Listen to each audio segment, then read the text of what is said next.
Have you ever noticed how being nice gradually becomes this silent contract where you agree to stay quiet, remain available, and make yourself smaller, all just to maintain other people's comfort?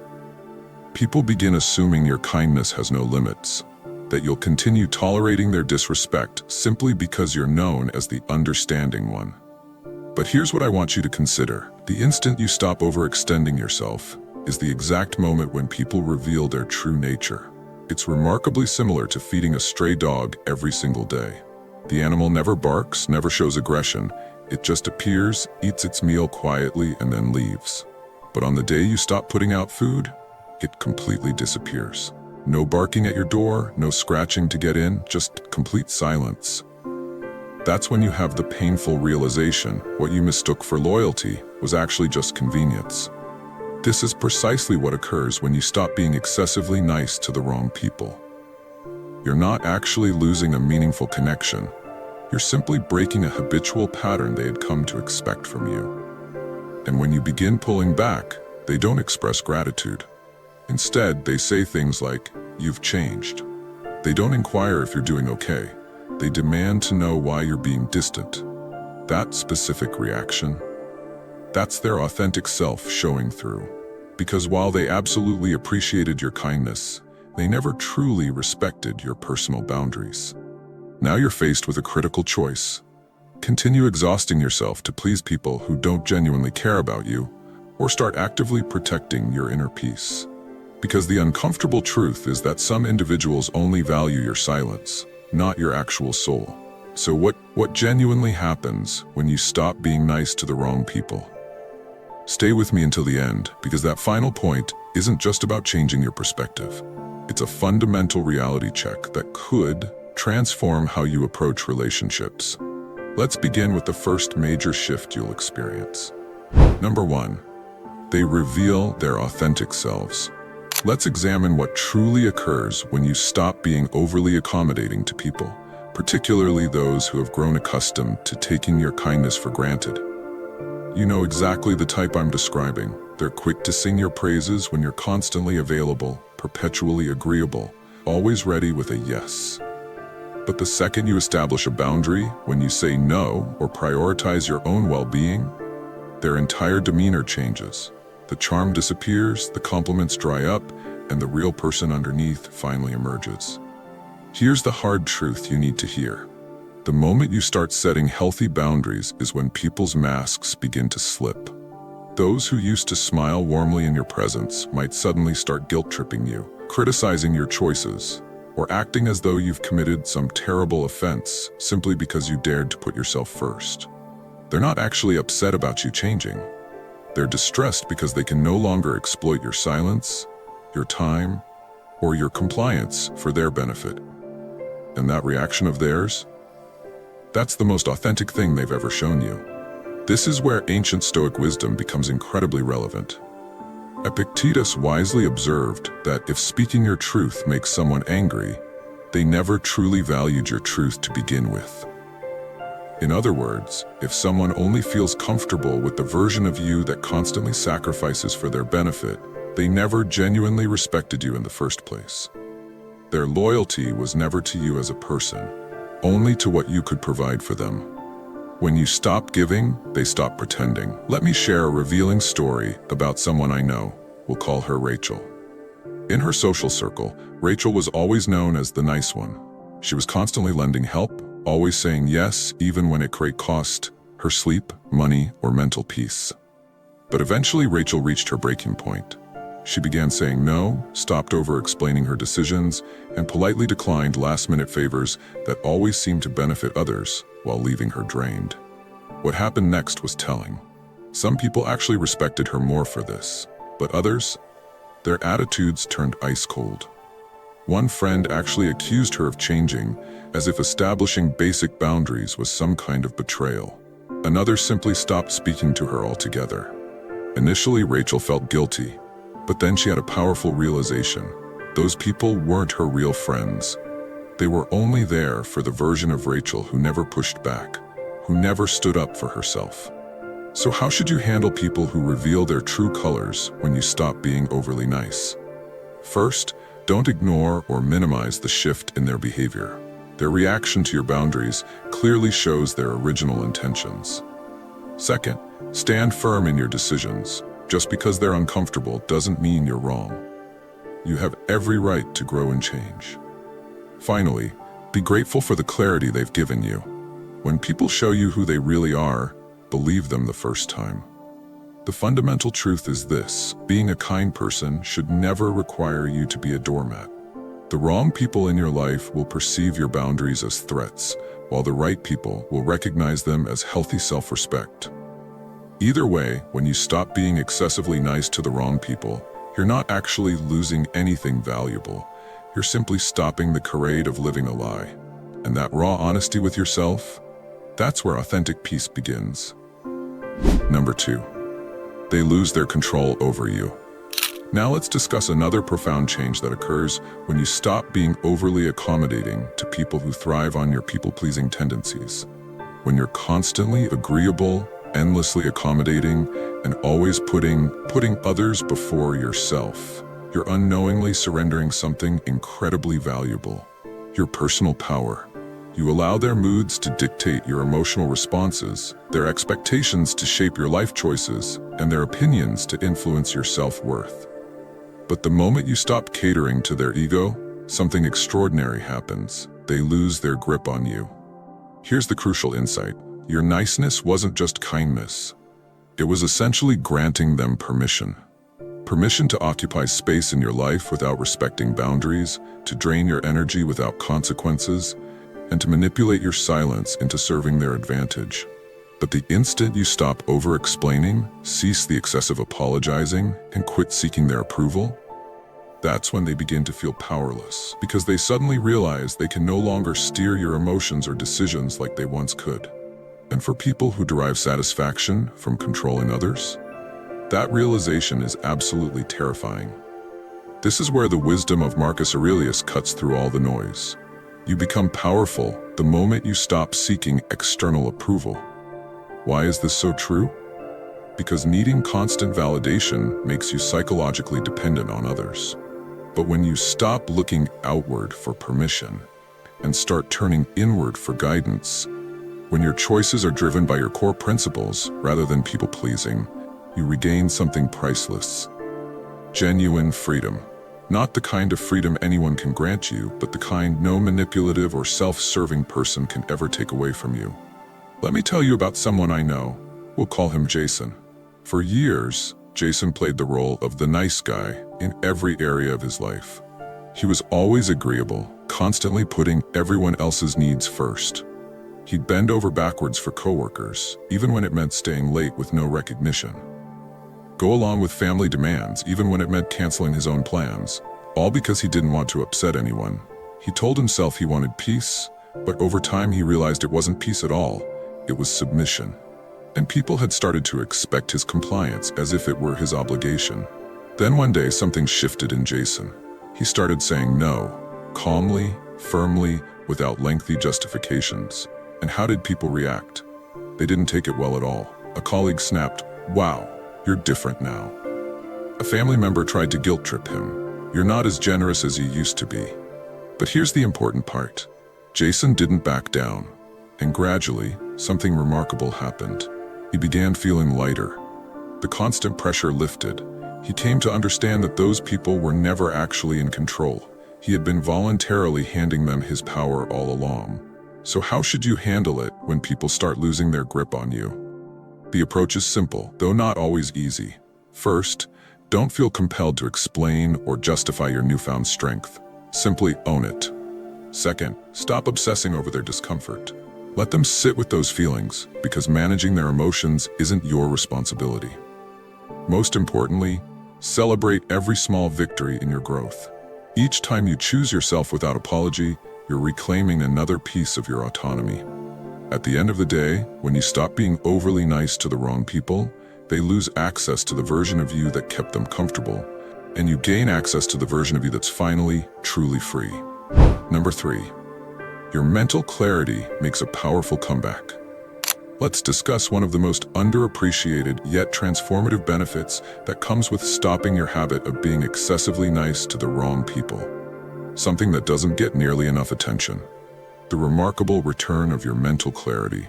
When you're constantly trying to please people who take far more than they give, your mind becomes perpetually cluttered. You're always analyzing, anticipating, second-guessing. Did I accidentally offend them? Should I have said yes to that request? Will they be upset if I don't respond to their message immediately? It's an exhausting, never-ending state of mental fog. And here's the saddest part. You probably don't even realize how loud and chaotic this internal noise has become until it finally stops. Here's the painful truth we need to confront. Pleasing the wrong people fundamentally clouds your judgment. You become so hyper-focused on meeting their expectations that you start ignoring your own intuition. You silence that inner voice that's trying to protect you, all to avoid disappointing others. Over time, your natural sense of direction becomes blurred. You lose touch with what you genuinely want because you're too busy managing how others feel about you. But the moment you step back, the instant you stop overgiving, overthinking, and over-apologizing, something miraculous begins to happen. Your thinking becomes clear again. This is where Seneca's wisdom proves timeless. Remove the unnecessary things cluttering your mind, and peace will naturally return. It sounds simple, but the implications are profound. When you remove the heavy burden of people-pleasing, especially for those who never truly deserved your energy, you create invaluable space in your mind. Space to think clearly, to breathe deeply, to focus on what actually matters in your life.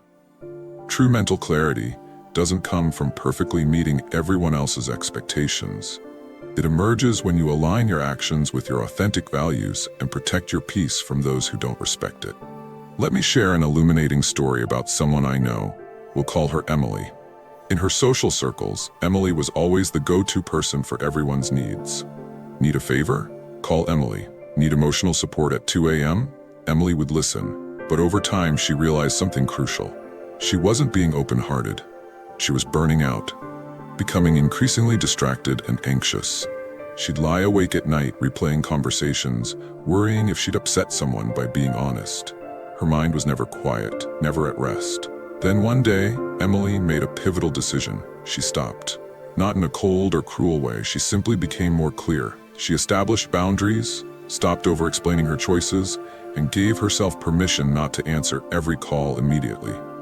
Within weeks, she felt like a completely different person. Her thoughts became calmer, her priorities came into sharp focus, and for the first time in years, she experienced genuine peace. So how can you protect and reclaim your mental clarity? Start by consciously stepping back from people who drain your mental energy.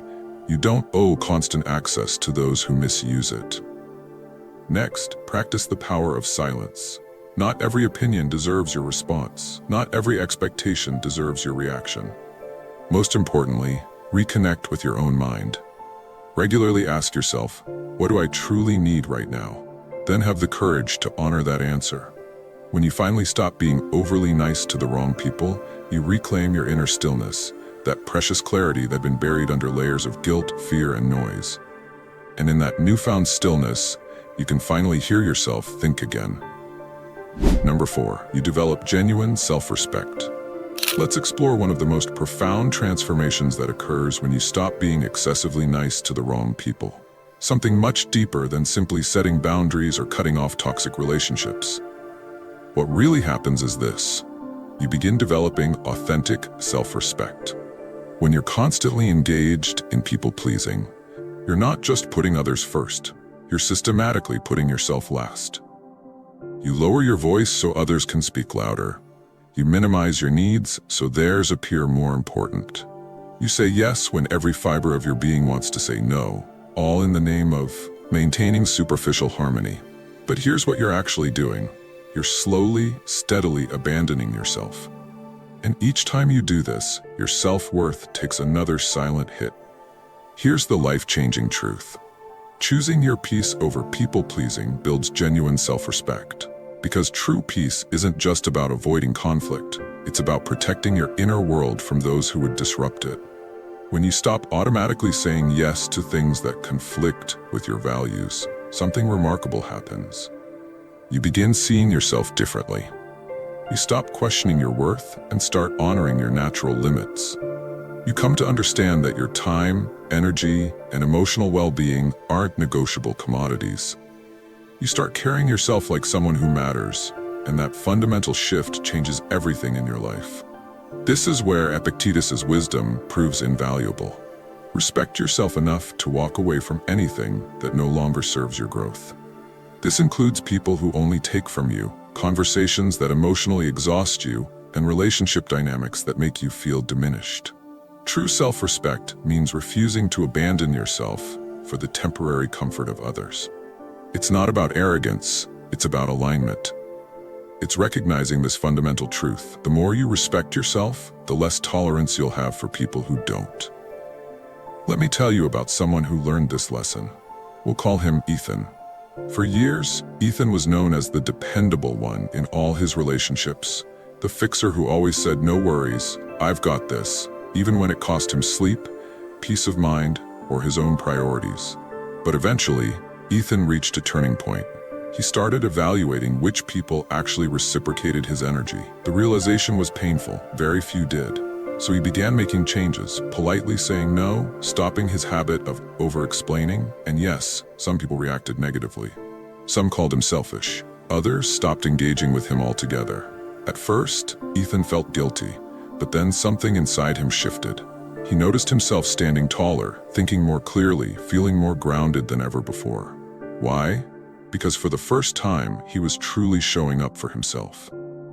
So how do you build this kind of unshakable self-respect? First, stop apologizing for having normal human needs. You're allowed to occupy space in this world. Second, make decisions that align with your core values, not other people's temporary comfort. Third, celebrate your growth even when others don't acknowledge it.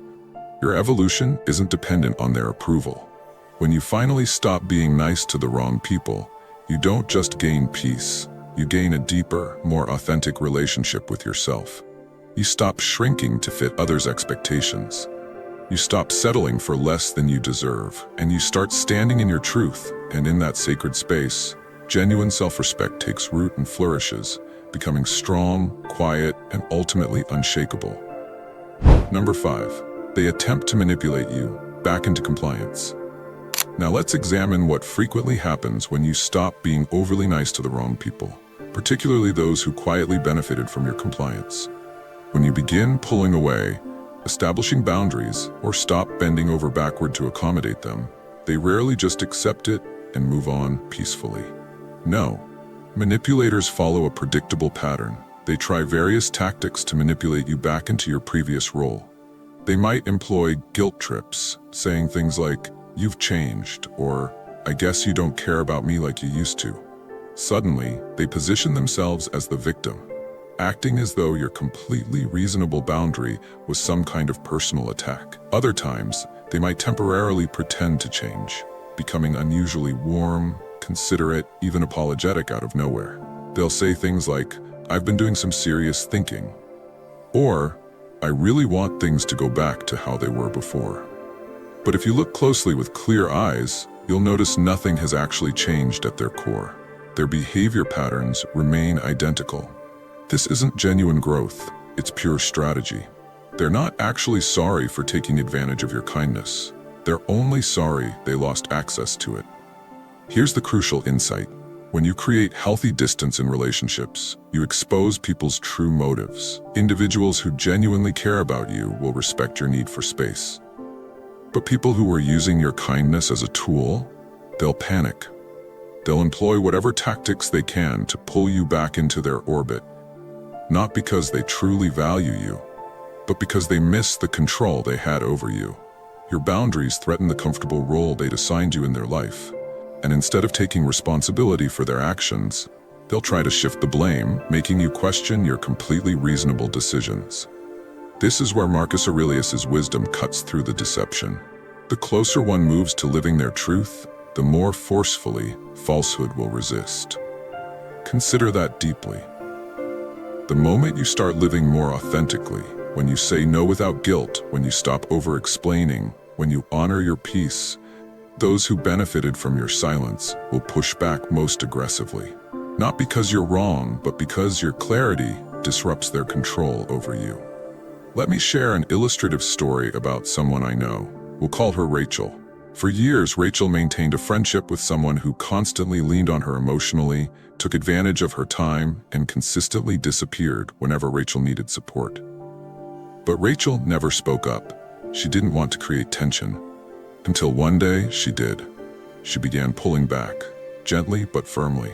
And immediately, her friend flipped the script. First came the guilt trips. I guess our friendship doesn't mean to you what it does to me. Then came the sudden charm offensive. I really miss how we used to be. Let's hang out like old times. But Rachel had learned a vital lesson. None of this was genuine. It was all about maintaining the dynamic that worked perfectly for them and terribly for her. So she held her ground, and that single decision changed everything. So how should you respond when manipulators try to pull you back into their web? First, stay firmly grounded in your truth. Their reaction doesn't reflect your worth. It reveals their dependence on your compliance. Second, resist the urge to over-explain. The more justification you provide, the more material you give them to twist your words. Finally, recognize the discomfort for what it is. Their resistance serves as proof that your boundaries are working exactly as they should. At the end of the day, when you stop being nice to the wrong people, they will absolutely resist your growth. But your clarity will ultimately outlast their manipulation. Let them panic. You're no longer performing the role they wrote for you in their personal drama. Number 6. You create space for genuine people. Let's examine one of the most rewarding yet often surprising consequences when you see successive niceness toward the wrong individuals. You naturally cultivate room for authentic relationships. Initially, distancing yourself from toxic interactions may evoke loneliness. Questions like, was this the correct decision? Or, what if I'm left completely alone? Might surface. But here's the reality that unfolds. As you eliminate those present merely for convenience, attention, or control, you unconsciously prepare the ground for those who genuinely belong in your life. This is the fundamental truth. Releasing poisonous connections allows relationships based on mutual respect rather than mere circumstance to flourish. When you stop contorting yourself for those who only engage when needing favors, you gain clarity about who truly values you. These are individuals who check in without ulterior motives, who actively listen without redirecting conversations to themselves, who honor your boundaries without demanding justification. These authentic connections may not be the loudest voices in your life. They may not appear in overwhelming numbers, but their presence consistently brings tranquility rather than tension. Ancient Stoic philosophy offers profound insight here.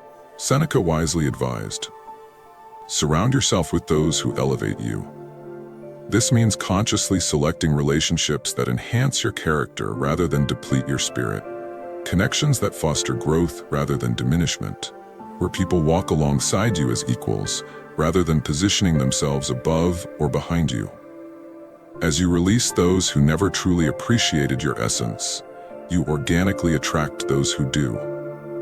Consider this illustrative example. A man we'll call Brandon spent years investing in relationships with people available only when convenient. He would exhaust himself, driving long distances, helping with moves, providing financial assistance. Yet when facing his own difficulties, these same individuals were conspicuously absent. His solution wasn't dramatic confrontation, but gradual withdrawal. As the superficial noise diminished, an unexpected development occurred. New, more substantial relationships began forming. These were people who showed up reliably, who inquired about his well-being rather than his usefulness. Over time, Brandon cultivated a smaller but significantly more meaningful social circle. How can you replicate this transformation? First, embrace the willingness to release toxic connections. No one deserves unlimited access to you if they consistently drain your vitality. Second, develop crystalline clarity about your core values. This awareness helps identify compatible relationships. Finally, practice patience. Quality connections often emerge gradually when you've created adequate space. Ultimately, when you stop misdirecting kindness toward the wrong recipients, you unconsciously construct a pathway for the right people to enter your life. These authentic relationships don't merely provide comfort, they actively contribute to your personal evolution. If you found this perspective valuable, please engage with this content. Your interaction helps share these insights with more people. Don't forget to subscribe for more transformative content. I welcome your reflections in the comments section below. Number 7. Your energy shifts. Now let's explore one of the most profound, yet initially imperceptible transformations that occurs when you stop overextending kindness to the wrong people. A change you feel before you see it. Your fundamental energy undergoes a metamorphosis. When you persistently invest your time, attention, and emotional resources in relationships with those who only take, those who disregard your boundaries, exploit your generosity, or abandon you during crises, you inevitably experience emotional depletion. This manifests as unexplained fatigue, diminished enthusiasm for previously enjoyable activities, and gradual loss of personal identity as you prioritize others' needs above your own. This makes the subsequent shift so critically important. Here's the essential truth. Redirecting your energy from inappropriate recipients results in reclaiming your most precious resources: time, vitality, and inner peace. This subtle but powerful realignment doesn't merely improve your relationships, it positively impacts every dimension of your existence. Mental clarity returns. Focus intensifies. You begin mornings without the familiar emotional burden. Most significantly, you develop the capacity to prioritize yourself, not from selfishness, but from essential self-preservation. Stoic philosophy provides invaluable guidance here. Epictetus observed, "True freedom belongs to those unshackled from others' expectations." This perfectly encapsulates the transformation. It's fundamentally about liberation, the liberty to decline requests without guilt, to exist without constant performance, to value your peace without seeking approval. When you cease living according to external expectations, you stop hemorrhaging energy in futile attempts to gain acceptance. Instead, you channel it toward genuinely meaningful pursuits. Consider this real-world illustration. A woman will call Jenna habitually acquiesce to every demand: extra work responsibilities, spontaneous favors, social obligations, even when emotionally depleted. Outwardly, she projected reliability. Internally, she battled chronic stress and exhaustion.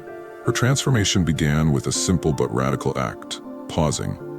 Not abandoning compassion, but including herself as worthy of care. She started refusing requests with quiet assurance, distanced herself from transactional relationships, and witnessed an extraordinary development. Her energy reservoirs replenished. Exercise routines resumed. Abandoned hobbies revived. Basic existence no longer felt exhausting. If this perspective resonates with you, please support this content. Your engagement helps spread these valuable insights to others who might benefit. What are your views on this? Share your thoughts in the comments below. I will personally read all of your comments. And if you seriously want to level up in life, don't forget to show some love by hitting the like and subscribe button. Stay strong. Until next time.